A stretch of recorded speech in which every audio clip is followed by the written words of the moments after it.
G'day, I'm Paul. Last year we published a video about the 2022 Ford Ranger and the Ford Everest. We went over some of the engines that are coming to the cars and also some of the features you can expect. Well, today we have some new information. We've got some spy footage that'll give you a much closer look at the inside and the big vertical screen that's coming to both of these models, along with a recap of what we've had previously. So we're going to split this video into two parts. We'll run over the stuff that we already know and that we have built on since our last video. We'll also have a section there with the new spy footage so you can get a closer look at the interior. And finally, we'll finish it up with my take on this and what it means for the industry. If you haven't done so already, make sure you subscribe to our channel and press the bell icon so you can find out every single time we publish one of these videos. But let's get started. Let's kick off with what we already know and what we've covered in our previous video. A lot of that information is now solidified and we're a little more confident in terms of it coming to reality when these vehicles are finally released. Keep in mind as well that the information that we're talking about now is likely just to be for the Australian and Asian markets. The US market might get a slightly different variant of this information, so keep that in mind. Don't hold me to it if the US doesn't get exactly what we have here. So we know with Ranger and Everest that they will finally kill the 3.2 litre diesel. That is dead at the end of this current generation of Ranger. They will get 3 new engines, making 4 engines in total. That means the 2 litre 4-cylinder twin turbocharged diesel will carry over. That's mated to a 10-speed automatic transmission. It produces 157 kilowatts of power and 500 newton meters of torque. It's available as a rear-wheel drive in the Ranger or full-time 4-wheel drive in the Everest. And it's likely that they may also offer some variants of the Ranger as full-time 4-wheel drive as well. Whether it includes this 2-litre diesel is unknown just yet. We also think they might get a slight power or torque increase as well. This engine's been around for a little while now. The rest of the competition has caught up. We have Hilux now at 500 newton meters of torque as well. And Ford may bump this up ever so slightly when they do finally roll out this next generation of Ranger and Everest. Next up is a 3-litre turbocharged V6 diesel engine. We reported on this last time that it was used in the F-150 and it started production in 2018 in that vehicle. Well, since then it's been discontinued from the F-150, and that means that it may not see life in the Ranger here, or they could simply exclusively use that engine given how much they have put into developing it just for Ranger and Everest.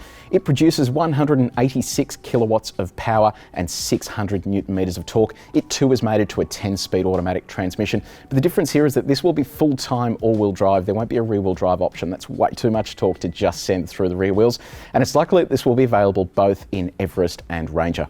The engine is just for the Australian and Asian markets. There is a chance it'll be made available in the US, but the US is very much a petrol market. Given it has been discontinued from the F-150, we may see it discontinued altogether from the Ranger program for the US. Finally, we have an engine that is likely to just be placed inside the Ranger Raptor and the Everest. Now, we don't know whether this will make it to the Australian market. The Australian Ranger Raptor may get a 3-litre V6 diesel, but we do know that this is shoot in for the US market, and it's a 2.7-litre turbocharged V6 EcoBoost engine. It's a petrol. It produces 242 kilowatts of power and 542 newton meters of torque. It too is mated to that 10-speed automatic transmission that Ford co-developed with GM. We know that this is coming to the Ranger because it is used in the Bronco, and that uses a slightly modified version of the Ranger platform. We also have this screenshot here from one of the Ford development computers that shows that it is used inside Ranger, which makes it logical that they will use it for the next Ranger Raptor. Whether it is available for the Australian market, we don't know yet, but if it is, it will be permanent all-wheel drive. It won't just be rear-wheel drive, but they will probably engineer some system that allows it to send torque to the rear for Baja mode and for fun drifting stuff. Now, finally, one of the engines that we think is going to be fitted to both the Ranger and Everest is a plug-in hybrid. This is one that's used in the rest of the Ford family, and it's a 2.3-litre turbocharged 4-cylinder petrol engine with a plug-in hybrid system attached to it. We understand that it'll produce 270 kilowatts of power and 680 newton meters of torque. That's a fairly meaty setup, and it should mean that these are very economical vehicles. And it is important for the Australian market when you consider where we're heading in terms of regulations for emissions. Car companies like Ford, who produce utes and lots of utes, want to have these vehicles available for fleets that are emissions conscious. They'll be able to purchase one of these and know that the emissions are going to be limited. So it'll be interesting to see whether Ford launches with that immediately or whether that will come down the track later on once there are more regulations around the emissions on these commercial vehicles. Okay, next up, let's talk about the new information we have today, and that is the Ranger and the Everest interior. So we exclusively revealed last time from our top secret source that the interior of the Ranger and Everest are going to go super high tech and feature the vertical screen found in the new Mustang Mach-E.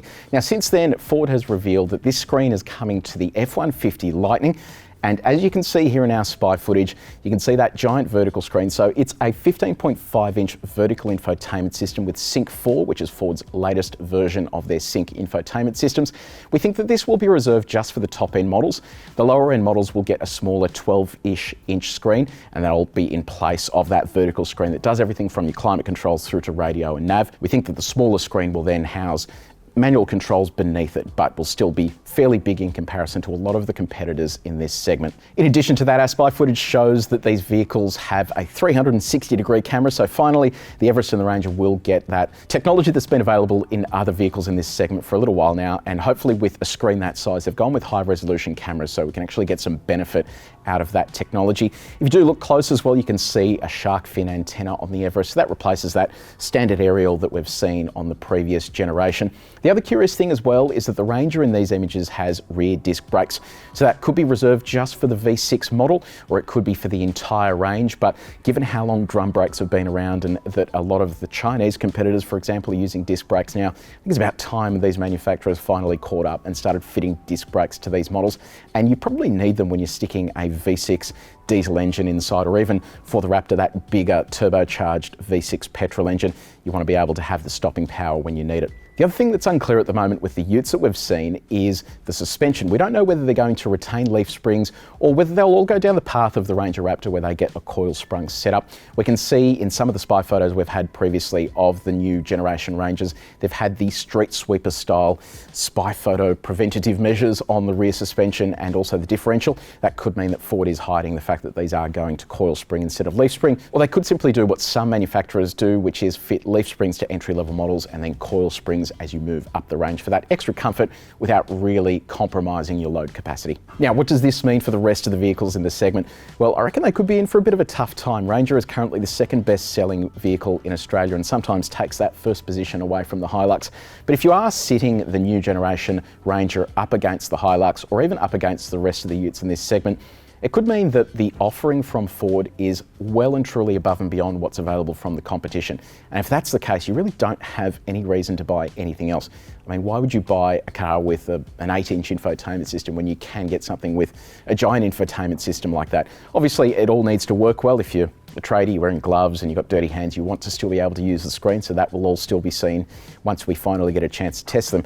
But it could mean rough times ahead for a lot of the competitors in this segment and increasing sales for Ford. For the auto industry as well, if Ford does finally reveal a plug-in hybrid or a hybrid version of their vehicles, it'll mean the rest have to play catch up. Toyota obviously has access to a lot of this hybrid technology in the rest of their range, and it'll mean fitting it to the Hilux is pretty straightforward, but the other competitors in this segment are still quite a way away from having hybrid technology available. So the first ute in Australia with hybrid tech will get that run with sales, especially with fleets that are conscious of emissions and pulling their outputs down. So it'll be really interesting to see how the rest of the manufacturers react to this information when Ford finally does reveal the Everest and Ranger. Okay, so that is a wrap of the new information we have. If you have any questions or any comments, what do you think about the design? What do you think about the interiors of these vehicles? And if you do see any of these out on the road testing, make sure you send us an email, send us through your pictures and any video stuff that you get to carexpert.com.au. You can just contact us through there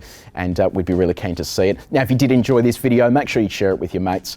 And if you haven't done so already, subscribe to our channel so you can get all the latest information on these cars as soon as it lands in our inboxes. But until next time, take it easy.